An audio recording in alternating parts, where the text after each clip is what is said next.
جن لوگوں تک رسول اکرم صلی اللہ علیہ وسلم کا پیغام نہیں پہنچا، ٹھیک ہے، وہ چاہے کسی بھی وجہ سے نہیں پہنچا ہو، آج بھی ایک تعداد ایسی ہوگی کہ جن تک اسلام کا یا آپ صلی اللہ علیہ وسلم کا پیغام نہیں پہنچا، ان کو عقل تو اللہ تعالیٰ نے دی ہے، عقل تو سب کے پاس ہے، اس کے لیے اسلام کا پیغام یا انٹرنیٹ ہونے کی ضرورت نہیں ہے، عقل تو آپ کے پاس بھی، دنیا میں ہر ایک آدمی کے پاس ہے، اتنی عقل کہ وہ اپنی عقل کو استعمال کر کے ایک خدا یعنی کریٹر، چاہے وہ اس کو اللہ کہہ رہا ہے، کچھ اور کہہ رہا ہے، ایشور کہہ رہا ہے، ایک کریٹر تک وہ پہنچ سکتا ہے کہ بھئی کریٹر ایک ہے۔ بسم اللہ الرحمن الرحیم۔ دوستو، ہمارے یوٹیوب چینل اسلامک فیکٹس پر آپ کا خیر مقدم ہے۔ دوستو، آج کی ویڈیو بھی بہت ہی اہم ٹاپک پر ہے، جہاں دوستو آپ نے شروع میں سن ہی لیا۔ دوستو، آپ کو بتلا دیں کہ ہمارے ایک غیر مسلم بھائی جو کہ ابھیشیک نام سے ہیں، انہوں نے مفتی یاسر صاحب سے لائیو اسٹریم پر ایک سوال کیا، ایک کوشچن کیا کہ حضور اکرم صلی اللہ علیہ وسلم انٹرنیٹ کے زمانے میں کیوں نہیں آئے؟ یعنی اگر وہ انٹرنیٹ کے زمانے میں آتے تو ان کی بات زیادہ لوگوں تک پہنچتی انٹرنیٹ کے ذریعے، تو وہ آج کے دور میں یعنی ٹیکنالوجی کے دور میں کیوں نہیں آئے؟ اس طرح کا سوال کیا ہے ہمارے غیر مسلم بھائی نے، ابھیشیک بھائی نے۔ آئیے دوستو دیکھتے ہیں مفتی صاحب نے اس کا کیا جواب دیا ہے۔ حالانکہ حضور اکرم صلی اللہ علیہ وسلم کا یہی تو کمال معجزہ ہے کہ آپ اس دور میں آئے جب کہ ٹیکنالوجی اور اسی طریقے سے انٹرنیٹ وغیرہ نہیں تھا، لیکن پھر بھی آپ کا پیغام دنیا میں پہنچا۔ حالانکہ یہ تو ایک معجزہ ہے اللہ کے رسول کا، لیکن آئیے دیکھتے ہیں دوستو مفتی صاحب نے اس کے متعلق کیا جواب دیا ہے۔ ہم ویڈیو آپ کے ساتھ شیئر کر رہے ہیں، آپ اس کو پورا ضرور دیکھیے گا اور اس ویڈیو کو لائک ضرور کیجیے۔ دوستو، اگر آپ ہمارے چینل پر نئے ہیں تو چینل کو سبسکرائب ضرور کر لیجیے تاکہ آپ کو اس طرح کی ویڈیوز ملتی رہے جس میں اسلامک معلومات، اسلامک کویشچن وغیرہ رہتے ہیں جو مفتی صاحب جواب دیتے ہیں۔ آپ کو اس طرح کی ویڈیوز دیکھنے کے لیے آپ ہمارے چینل کو سبسکرائب ضرور کر لیجیے۔ چلیے دوستو، ویڈیو ہم آپ کی اسکرین پر لا رہے ہیں، آپ اس ویڈیو کو پورا ضرور دیکھیے گا۔ پھر ابھیشیک کا نمبر آ گیا۔ ہاں بھائی، ہیلو مفتی صاحب، آواز آ کیا رہی حال ہے چال؟ میری؟ جی بالکل آ رہی ہے۔ جی بڑھیا۔ مفتی صاحب، میرا آپ سے کوشچن یہ تھا کہ جو پروفٹ محمد ہے وہ اراؤنڈ 630 میں کچھ آئے تھے نا؟ جی 570 میں آئے اور 630 میں دنیا سے چلے گئے وہ، ہوں۔ رائٹ؟ تو میرے کو یہ بولنا ہے کہ 630 مطلب اسلام میں ایسا کیوں کہا گیا ہے کہ وہ مطلب وہ آخری پروفٹ ہوں گے، مطلب ان کے بعد کوئی نہیں آئے گا؟ کیونکہ میرے کو میرا مطلب لاجک جو سوچتا ہے اس حساب سے مجھے لگتا ہے کہ مطلب وہ ٹائم پہ وہ اگر کچھ پریچ بھی کر رہے ہیں تو پورے ورلڈ کو کہاں پتہ چلنے والا ہے؟ مطلب جیسے کہ ٹل 19 سینچری تک بھی دیکھے یا 20 سینچری کے ارلیئر تک بھی دیکھے، کوئی مطلب کسی ایریا میں کوئی پریچ کر رہا ہے تو بیفور انٹرنیٹ آنے کے پہلے تو لوگوں کو کچھ بھی نہیں پتا ہوگا نا، مطلب تو کوئی بات کوئی پھیلا رہا ہے، اس میں مطلب مسئلہ کیا ہوا؟ مجھے میرا مسئلہ بتائیں۔ تو ٹھیک ہے، نہیں پتا۔ جو ہاں وہ پریچ کر رہے ہیں تو بہت لمیٹڈ لوگوں تک رہ جا رہی ہے نا، مطلب اگر ٹھیک وہ ٹھیک۔ گاڈ کے جو ڈیوائن یا گاڈ سے ان کو کچھ میسج آتے ہیں تو وہ اگر وہ دعویٰ کر رہے ہیں وہ، تو پھر وہ بہت لمیٹڈ لوگوں تک رہ جا رہا ہے۔ میں سمجھ گیا، مطلب میں میرا سمجھ گیا۔ اب اگر مطلب یہ لمیٹڈ ہاں لوگوں تک پہنچا تو اس میں نقصان کیا ہوا؟ میں یہ پوچھنا چاہ رہا ہوں آپ سے۔ تو باقی کے لوگ تو محروم رہ گئے نا۔ محروم رہ گئے، اس کے بعد کیا ہوگا؟ محروم رہنے کا نقصان کیا ہے؟ ہاں، نقصان یہ ہے کہ اسلامک تھیولوجی کیا بولتی ہے کہ کچھ لوگ ہیل میں جائیں گے، کچھ ہیون میں جائیں گے۔ اب ہاں، جن کے سامنے کچھ لوگوں کے سامنے اب محمد صاحب آئیں گے اور ان کے جو وہ جو انہوں نے جو بھی پریچنگ میں وغیرہ آئے گی ان اب کو، آپ کو یہاں روک رہا ہوں، میں سوال آپ کا سمجھ گیا ہوں پورا، یعنی اسی لیے میں آپ کو یہاں تک لانا چاہ رہا تھا۔ آپ نے جو بات کہی نا کہ اسلامک تھیولوجی یہ کہتی ہے، یہ آپ نے اس کو غلط سمجھا، یہ نہیں کہتی ہے۔ میں آپ کو بتاتا ہوں کیا کہتی ہے۔ جن لوگوں تک رسول اکرم صلی اللہ علیہ وسلم کا پیغام نہیں پہنچا، ٹھیک ہے، وہ چاہے کسی بھی وجہ سے نہیں پہنچا ہو، آج بھی ایک تعداد ایسی ہوگی کہ جن تک اسلام کا یا آپ صلی اللہ علیہ وسلم کا پیغام نہیں پہنچا، ان کو عقل تو اللہ تعالیٰ نے دی ہے، عقل تو سب کے پاس ہے، اس کے لیے اسلام کا پیغام یا انٹرنیٹ ہونے کی ضرورت نہیں ہے، عقل تو آپ کے پاس بھی، دنیا میں ہر ایک آدمی کے پاس ہے، اتنی عقل کہ وہ اپنی عقل کو استعمال کر کے ایک خدا یعنی کریٹر، چاہے وہ اس کو اللہ کہہ رہا ہے، کچھ اور کہہ رہا ہے، ایشور کہہ رہا ہے، ایک کریٹر تک وہ پہنچ سکتا ہے کہ بھئی کریٹر ایک ہے۔ لیکن اس کو یہ نہیں پتا چل رہا ہے کہ اس کی عبادت کیسے کرنی ہے، اس کو یہ نہیں پتا چل رہا ہے کہ اس نے اپنے ایمبیسڈرز یعنی رسولوں کو بھیجا ہے کہ نہیں بھیجا ہے، بھیجا ہے تو وہ کون ہے، اور اس حالت میں اس کا انتقال ہو جاتا ہے تو وہ انشاءاللہ جنت میں جائے گا, وہ جہنم میں نہیں جائے گا. کیوں؟ اس لیے کہ اس تک پیغام نہیں پہنچا. تو اسلام نے تو یہ واضح کر دیا. دوسرا میں حضرت یہ کہنا چاہتا ہوں, یہ جو بھائی نے پریمیسز کھڑا کیا نا مفروضہ, یہ مفروضہ دیکھیں نبی کے مبعوث ہونے سے زیادہ اس کے پیغام کا مقصد ہوتا ہے, یہ آپ نے یاد رکھنا ہے. یعنی ایک ہے نبی اور ایک ہے نبی کا پیغام. انبیاء تو پہلے بھی آئے تھے مگر پیغام ثابت نہیں رہا. تو نبی پاک صلی اللہ علیہ وسلم ٹھیک ہے آج سے 1400 سال پہلے آئے تھے, مگر پیغام کا ایپک آپ دیکھیں کہ آج بھی پوری دنیا کے اندر سب سے فاسٹسٹ گروئنگ اگر کوئی کانسیپٹ یا کوئی ٹیچنگ یا کوئی ریلیجن, جو بھی آپ نام دینا چاہیں, کوئی آئیڈیالوجی, وہ انڈیویجول ہوں یا بڑے پیمانے پر ملکوں کے اندر دنیا میں کہیں بھی, وہ اسلام مانا جا رہا ہے.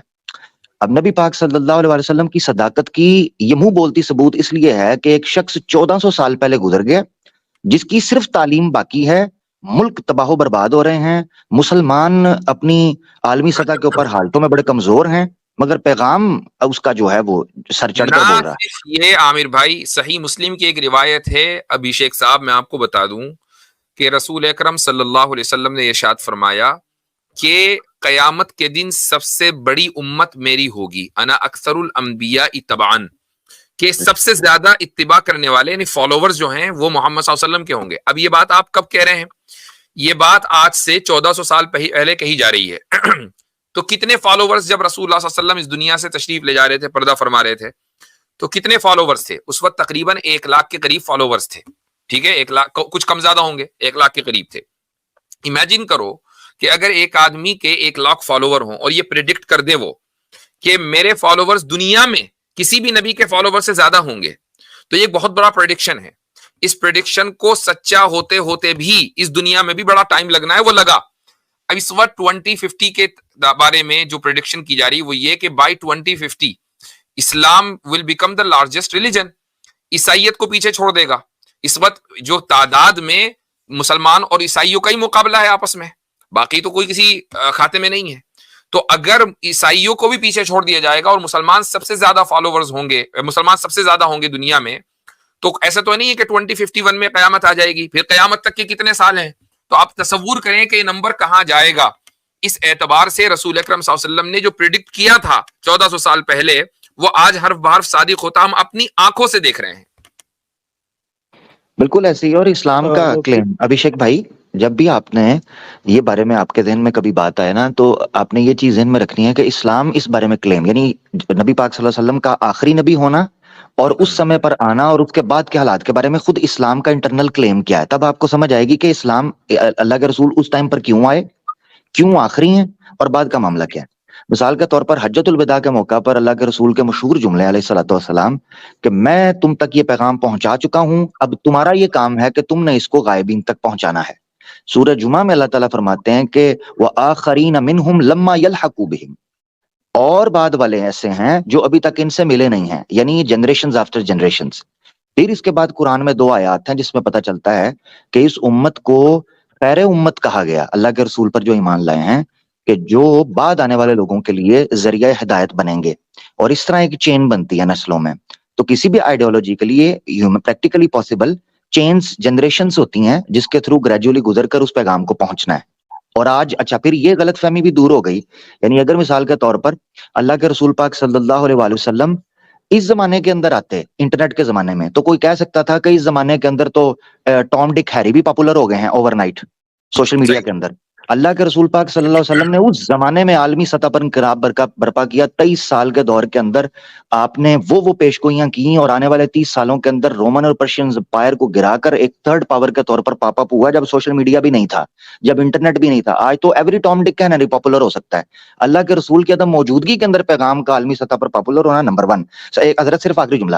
دوسرا, اس غلط فہمی کا دور ہو جانا جو پچھلے تقریباً 1000 سال, تقریباً 1300 بلکہ 1400 اور اگر کہوں 1450 سال سے جو الزام اورینٹلسٹ اور نان مسلم لگاتے ہم پر آ رہے تھے کہ تلوار کے دور پر پھیلا, سوشل میڈیا کے پچھلے 50 سالوں نے, اسپیشلی ٹوین ٹاور کے بعد پچھلے 20 سالوں نے اس پورے کے پورے الزامات پر کلک پوت کر ایک چمکدار آفتاب کی طرح سامنے آیا اور بتایا کہ اسلام اپنے نظریے اور اپنے دلائل کی بنیاد پر ڈنکا اس کا بولتا ہے.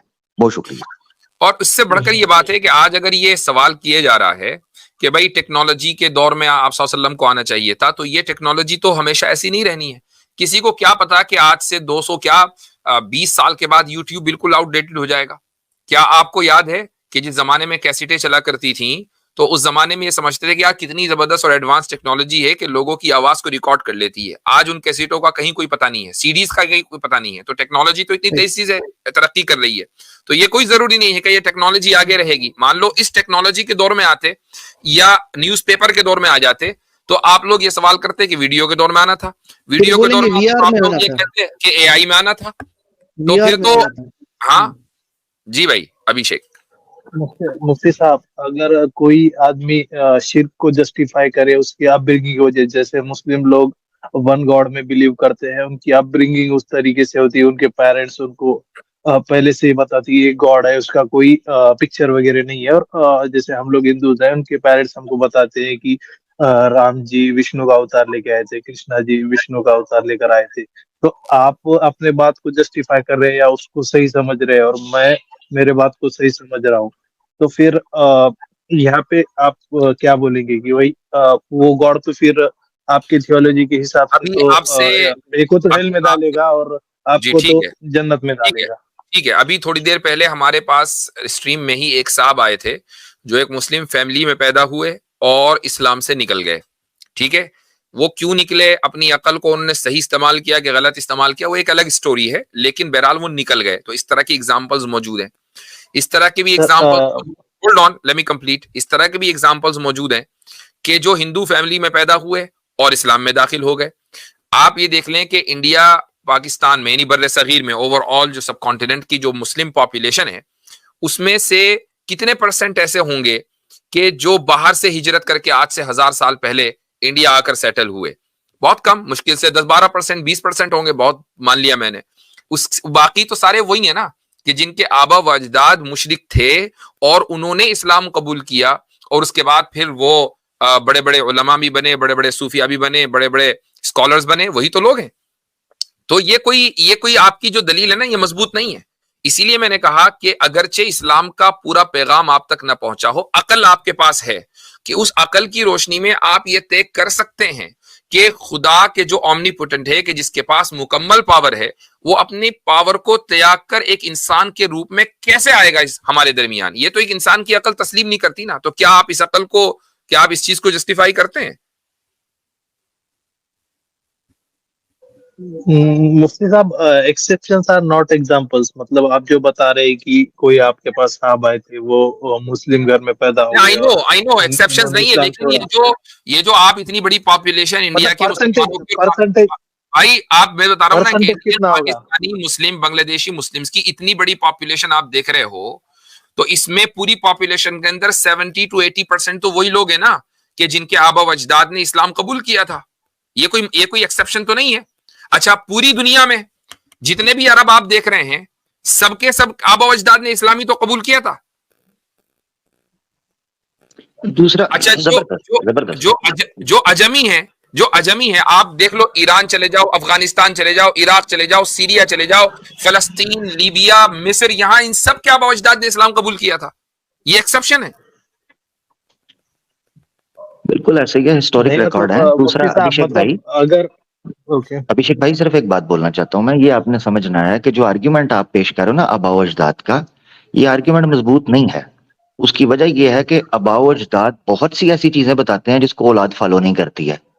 تو یہ کہنا کہ ہمیں ان لوگوں نے بتا دیا تو اس لیے اس طرح ہوا، آباء و اجداد کی بڑی باتیں اچھا. دوسرا یہ ہے کہ آپ کے آباء و اجداد سے اگر آپ نے کچھ چیزیں دیکھی ہیں، چاہیے یہ تھا کاؤنٹر ویریفائی کریں. اب صحیح. ہمارے ہندو بھائیوں کے اندر ایک بڑی تعداد ہے جو مورتی پوجا کا کھنڈن کرتی ہے، اور اس لیے نہیں کھنڈن کرتی کہ وہ سناتنی نہیں رہے، بلکہ وید کی بنیاد کے اوپر کھنڈن کرتے ہیں. اب ان کا ماننا یہ ہے کہ وید سے مورتی پوجا نشدھ ہے، اوتار کا کانسیپٹ ہے ہی نہیں. ٹھیک ہے، وہ ساری باتیں یہاں سے رکھتے ہیں. تو ایسی صورت میں آپ کے مفتی اندر بھی صاحب، ایسے لوگوں کی جاگرتی ہوئی، ایسے لوگ اٹھے جنہوں نے بتایا کہ مورتی پوجا یا اوتار سسٹم نہیں ہوتا. شری رام جی بڑے اتم منشیہ تھے، مگر تھے منشیہ ہی. اچھا، ایک سوال میں آپ سے اور کرتا ہوں. مان لیجئے آپ ایک کرپٹ سوسائٹی کے اندر پیدا ہو گئے، ٹھیک ہے، کرپشن ہے ہر طرف، رشوت خوری، بازار چوری، ہر طرف جو ہے اس طرح کی سوسائٹی میں آپ پیدا ہو گئے. لیکن آپ کو یہ بھی پتا ہے کہ یار اس کرپشن نے ہماری سوسائٹی کو اندر سے کھوکھلا کر دیا ہے. اگر یہ کرپشن ختم ہو جائے تو ہم بہت یعنی آسانی کے ساتھ پراسپیرٹی کے ساتھ اپنی زندگی گزار سکتے ہیں. تو کیا یہ آپ کے لیے جسٹیفیکیشن ہوگا کہ چونکہ میں کرپٹ سوسائٹی میں پیدا ہوا ہوں لہٰذا مجھے تو کرپٹ ہی ہونا چاہیے؟ نہیں، مجھے تو مطلب سمجھنا پڑے گا کہ کیا چیز صحیح ہے اور اس کے حساب سے پروپیل کرنا پڑے تو گا. بس تو جس طریقے سے آپ کرپشن کو محض اس لیے کہ کرپٹ سوسائٹی میں پیدا ہوئے ہیں آپ درست نہیں سمجھ سکتے، اپنی عقل کے ذریعے آپ فیصلہ کریں گے کہ یہ چیز غلط ہے اور یہ چیز صحیح ہے اور مجھے صحیح چیز کا انتخاب کرنا چاہیے. ہم یعنی دیکھیں انڈیا میں، آپ انڈیا سے ہی ہیں، تو جو سب کانٹیننٹ کا جو معاشرہ تھا آج سے 40 سال پہلے، آج سے 50 سال پہلے، کیا ایجوکیشن کا وہ لیول تھا جو آج ہے؟ کیا اتنی تعداد میں بچے اسکول جاتے تھے جو آج جاتے ہیں؟ نہیں. ماں باپ عام طور سے کیا کھیتوں کے اندر کام کرتے تھے، جہالت تھی ہر طرف. لیکن کیا ان کسانوں نے یہ کہا کہ چونکہ ہم نے کھیتوں میں کام کیا ہے تو ہمارے بچے بھی ہمیشہ کھیتوں میں ہی کام کرتے رہیں گے؟ نہیں، بلکہ انہوں نے خود اپنے بچوں کو اسکول بھیجا، تعلیم عام ہوئی. کیوں؟ اس لیے کہ ان کی عقل نے فیصلہ کیا کہ بھائی یہ کام کب تک کرتے رہیں گے، دوسرا کام کریں. مفتی صاحب، اب اس حساب سے دیکھا جائے تو پھر ورلڈ کے آلموسٹ لوگ تو جہنم میں ہی جائیں گے نا. مطلب ایک گاڈ پہ، اور جو بھی آپ کے اندر 74 یا 75 کچھ سیکس ہے اس میں سے کلیم کرتے ہیں کہ ہر کوئی کلیم کرتا ہے ہم صحیح ہے اور ایک ہی ہیون میں جائے گا اور باقی سب ہیل میں جائیں گے. تو پھر سب اس سے حساب سے دیکھا جائے تو بہت آلموسٹ لوگ تو مطلب سبھی لوگ تو سب کا ہی کٹ گیا. مطلب ٹھیک، سب سے پہلے ہم اس کی بات کرتے ہیں مسلمان، ابھی سیکٹ کو چھوڑ دیجئے، مسلم ورسز نان مسلمس، کہ بھائی دنیا میں اکثریت نان مسلمس کی اگر ہے پوری تاریخ میں صرف آج کی تاریخ میں نہیں، پوری تاریخ میں تو، اور لیکن مجھے ایک بات بتائیں آپ، کیا آپ کے نزدیک وہ بات ہر حال میں درست ہوگی کہ جس کو اکثر لوگ صحیح کہہ رہے ہیں؟ کیا یہ آپ کے نزدیک ٹروتھ کا پیمانہ ہے؟ نہیں. مثلا آپ کے یہاں خود ہندو سوسائٹی میں آج بھی چھوت چھات کا بہت بڑا نظام ہے اور بڑی تعداد میں لوگ اس کو پریکٹس کر رہے ہیں، جبکہ کچھ لوگ یہ بھی کہتے ہیں جو ریفارمسٹ ہیں کہ نہیں بھائی یہ نظام غلط ہے نا. آپ کے یہاں ریفارم کا ایک یہ چل رہا ہے ٹرینڈ، مجھے معلوم ہے، لیکن ایک عرصے سے صدیوں سے اس کے اوپر عمل چلا آ رہا تھا. تو کیا آپ اس چھوت چھات کے نظام کو درست سمجھتے ہیں؟ نہیں، غلط ہے وہ. مطلب غلط ہے. ایون جبکہ یہ جو رام مندر کا جو ہو رہا ہے نا انڈیا میں، جی رام مندر کا جو انڈیا میں، اب میرے ایریا میں تو بہت زیادہ سیلیبریشن وغیرہ ہے. پر میرے کو ایک نے مطلب رام جی کے بارے میں بہت میں رسپیکٹ رکھتا ہوں ابھی بھی، پر میرے کو ایک نے اس کا ہسٹوریکل پروف مانگا کسی نے. پتا نہیں، مطلب میری ایک فرینڈ کے ساتھ آرگیومنٹ ہو رہی تھی، ہندو ہی تھا وہ ایتھیسٹ تھا. تو میرے کو تب سے مطلب تھوڑا ہندو دھرم پہ زیادہ یہ ہو، مطلب بہت زیادہ سرچ کیا میں نے چلیں اب رام اسی جی کا کو لے لیجیے، ہسٹوریکل پروف. چلیں اب اسی کو لے لیجیے کہ آپ اور آپ جیسے چند ہزار لاکھ ہوں گے کہ جو یہ کہتے ہوں گے کہ بھائی رام جی کا کوئی ہسٹوریکل پروف نہیں ہے. گاندھی بھی اسی میں آتے ہیں، گاندھی جی بھی یہ کہہ کر گئے تھے کہ رام جی کا کوئی ہسٹوریکل ثبوت نہیں ہے. لیکن ہسٹوریکل پروف نہ ہونے کے باوجود ہندوؤں کی اکثریت نے، میجورٹی نے یہ مان لیا کہ یہاں پیدا ہوئے تھے، اس جگہ، ان 10 فٹ والے، اس 10 فٹ کے کمرے میں پیدا ہوئے تھے. امیجن کریں کہ ایک شخصیت جو آج سے کروڑوں سال پہلے، لاکھوں کروڑوں سال پہلے آئی، اس کے بارے میں یہ پتا ہو کہ اس کمرے میں پیدا ہوا تھا. یہ بہت ہی مشکل ہے، لیکن لوگ اس کو مان رہے ہیں اور آپ اس کو تسلیم نہیں کرتے. تو اس کا مطلب یہ ہے کہ اکثریت اگر میجورٹی کسی چیز کو صحیح مانے تو وہ صحیح نہیں ہو جاتی خود بخود. اچھا ایک چیز میں نا ابھیشیک بھائی، ایک سوال یہاں پہ رہے گا، یہاں پہ ایک سوال رہے گا کہ یہ آپ کا چینج ہو جائے سوال، آپ کا سوال چینج ہو جائے تو اس سے پہلے میں یہ کرنا چاہ رہا ہوں. آپ نے ایک بات رکھی کہ اس حساب سے تو میجورٹی جو ہے وہ جہنم کے اندر جائے گی، جس کو حضرت نے بڑے زبردست طریقے سے کلیئر کیا کہ میجورٹی ہمارے لیے رول نہیں ہے بلکہ اصول. میں آپ کو یہ کہنا چاہتا ہوں جب بھی آپ کے ذہن میں یہ چیز آئے، کیونکہ یہ آتی ہے عام طور پر ذہن میں کہ اتنی بڑی دنیا، اتنے لوگ ہیں جن کو پتہ ہی نہیں ہے وہ جہنم میں جائیں، اس کا فیصلہ اگر آپ نے اور میں نے کرنا ہوتا نا تو ہمارا کنسرن ہے یہ. اس کا فیصلہ جس اللہ کی ذات نے کرنا ہے نا، اسی لیے ہم مطلقاً حکم نہیں لگاتے کہ سارے ہی جہنم میں جائیں گے، ایسے نہیں. فرد معین کے اوپر اگر حکم لگتا ہے تو وہ لگتا ہے، اور وہ بھی اس وقت لگتا ہے جب دیکھا جائے پورے شواہد کو، اور اس وقت بھی کوئی جنت اور جہنم کی تقسیم نہیں کر سکتا. تو یہ یاد رکھنا ہے کہ جنت اور جہنم کے بارے میں یہ کہنا کہ میجورٹی جنت اور جہنم کے اندر یہ جتنے ہیں سارے جائیں گے، یہ فیصلہ ہمارے ہاتھ میں نہیں ہے.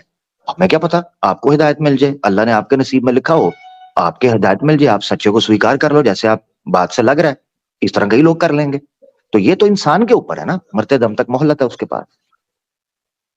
مفتی صاحب یہاں پہ میرا کوشچن ایڈ آن رہے گا. جیسے بتایا کہ آپ کو رام کا بھی مطلب رام جی کا مندر بن رہا ہے یہاں پہ, تو میرے مدر کا تو بہت زیادہ بلیف ہے کہ رام جی تھے اور وہ ہمارے آرادھیہ ہیں, یہ بات ہے. اور سیم جگہ آپ کے بھی اگر پیرنٹس ہے, مطلب آپ کی مدر ہے, تو ان کا بھی ایک بلیف ہے کہ ایک گاڈ ہے اور ایک پروفٹ ہے, اس پہ ہمیں ایمان لانا ہے. اور جو وہ مریں گے پھر اس کے بعد کچھ کوشچنس ہوگی, اور اس کے بعد ان کو ہیل یا ہیون میں ڈالا جائے گا, رائٹ. تو مطلب آپ کی تھیولوجی کے حساب سے تو آپ کی مدر صحیح چل رہی ہے, اور میرے مدر کی تھیولوجی کے حساب سے تو وہ بھی صحیح چل رہی ہے. تو بھیا اب آپ ہماری کا جب کانسیپٹ آتا ٹھیک ہے, ہے جی, بولیے کمپلیٹ کر لیجیے. ہاں ہاں, تو پھر آپ کی تھیولوجی کے حساب سے تو ہم جہنم میں ہی جا رہے ہیں نا. مطلب میری میں وہی مدر تو کہنے والا تھا اٹرنل ہیل کہ میں جائے گی. بھائی ہماری تھیولوجی کے اعتبار سے تو حضرت ابراہیم کے ابا بھی جہنم میں جا رہے ہیں. حضرت ابراہیم کا آپ کو مقام پتا ہے ہمارے یہاں کیا ہے؟ حضرت پتا ہے ابراہیم کا نام ابراہم, جو تینوں ابراہم. بھی ریلیجن ان کو تو سنا حضرت ہے. ابراہیم ہاں, حضرت Ibrahim one of the greatest messengers, ان کے باپ کے بارے میں قرآن کریم نے اعلان کر دیا کہ کافر تھا آزر. اب کچھ لوگ یہ کہنے لگے نہیں وہ چچا تھا, یہ تھا, وہ صحیح تفسیر وہی ہے, باپ تھا. ایک بات. دوسری بات, حضرت نوح کا بیٹا, اولاد سے کس کو محبت نہیں ہوتی؟ حضرت نوح, جس کو آپ کے یہاں بعض کتابوں میں بعض مفکرین اور ریفارمرز نے کہا کہ منو ہے, تو وہ ایک الگ ڈیبیٹ ہے. لیکن حضرت نوح کا جو بیٹا ہے جہنم میں, حضرت لوط کی بیٹی بیوی جہنم میں. تو اصل بات یہ نہیں ہے کہ رشتہ دار کی بنیاد پر اللہ تعالیٰ فیصلہ نہیں کرے گا. اللہ کا ایک قانون ہے, اس قانون کی بنیاد پر فیصلہ ہوگا. میں اس کی ایک مثال دے دیتا ہوں. مثال یہ ہے کہ اگر مان لیجیے, میں ایک مثال لے لیجیے. مثال یہ ہے کہ مان لیں اگر کسی ملک کا پرائم منسٹر ہے یا پریزیڈنٹ ہے, اور اس کے کسی قریبی رشتہ دار نے کوئی جرم کر دیا, تو کیا قانون اس کے اوپر نافذ نہیں ہوگا؟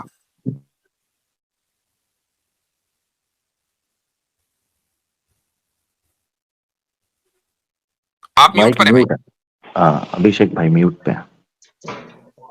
ہوگا مفتی صاحب. بس تو اب یہ کوئی بات نہیں ہے. اچھا, اور آپ کی جو مدر ہیں, آپ کے پاس یہ اپرچونٹی ہے کہ آپ ان کی آنکھیں کھولیں اور ان کو بتائیں کہ صحیح کیا ہے. آئی نو کہ ایک عمر تک جب آدمی پہنچتا ہے تو پھر کسی دوسرے راستے کے اوپر چلنا, چاہے وہ کتنا ہی صحیح کیوں نہ ہو, مشکل ہے, لیکن ناممکن نہیں ہے. بات یہ ہے کہ آپ ان کو اپنی زندگی بدل کر ان کی زندگی بدلیں. لیکن اگر آپ کو یہ یقین ہے کہ اگر میں اسلام کے راستے پر نہیں چلا, میں نے ایک خدا کو نہیں مانا, تو ہو سکتا ہے کہ میں جہنم میں جاؤں, یا میں یقین ہے کہ میں جہنم میں جاؤں, تو سب سے پہلے تو آپ اپنے آپ کو بدلیں. اور اگر آپ نے بدل لیا تو پھر ہو سکتا ہے کہ آپ کے ذریعے آپ کے پورے خاندان کو ہدایت کی توفیق مل جائے, یہ ممکن ہے. لیکن اگر آپ محض یہ سوچ رہے ہیں کہ یار یہ عجیب تھیولوجی ہے کہ ان کے اعتبار سے تو وہ ٹھیک ہے اور میرے اعتبار سے میں ٹھیک ہوں, یہ تو دنیا کی ہر فیلڈ میں ہوتا ہے. دنیا کی ہر فیلڈ میں ایسا ہی ہے. آپ مثلاً, میں اس کی ایک اور مثال دیتا ہوں. مثلاً آپ مجھے یہ بتائیے کہ کیا آپ کے نزدیک ڈیموکریسی ٹھیک ہے یا ڈکٹیٹرشپ ٹھیک ہے؟ کدھر گئے بھائی؟ میرے خیال سے وہ نکل گئے, سوال ہو گئے ان کے. چلے گئے.